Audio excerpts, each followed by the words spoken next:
तो काल क्या करता है कि जब भी ये प्राणी माँ के गर्भ में होता है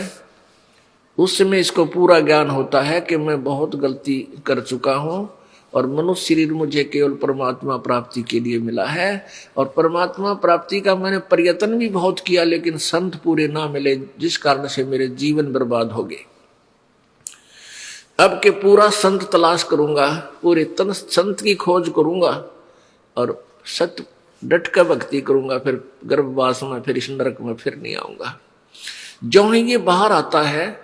आते ही ये तीनों गुणों का प्रभाव ऑटोमेटिकली जीव पे हो जाता है, ये अचेत हो जाता है, इसको पता ही नहीं तू कौन है, कहां से आया था, पहले के था तू। जैसे इंजेक्शन लगा देते हैं बेहोशी का, उस व्यक्ति ने फिर चाहे काटो, ऑपरेशन करो, कुछ करो, उसको कोई मालूम नहीं। ऐसे ये काल हमारे को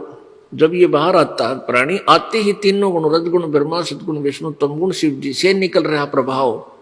ऑटोमेटिकली समा जाता है और ये भूल जाता है तू कौन था, कहां से आया।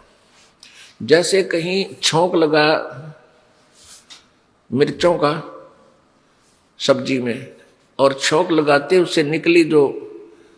वो निराकार शक्ति, उसने उस प्रभाव से आसपास खड़े बैठे कमरों में भी, कक्ष में व्यक्ति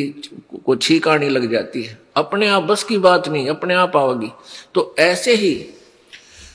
इस काल के ये तीनों पुत्र रजगुण ब्रह्मा सतगुण विष्णु तमगुण शिव जी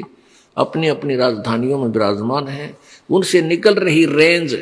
यहां तक इफेक्टिव है तीनों लोकों में। तो ये आते ही इन तीनों गुणों के द्वारा इस जीव को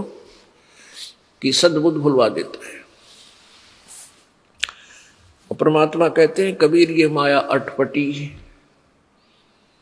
और सब घट आन अड़ी,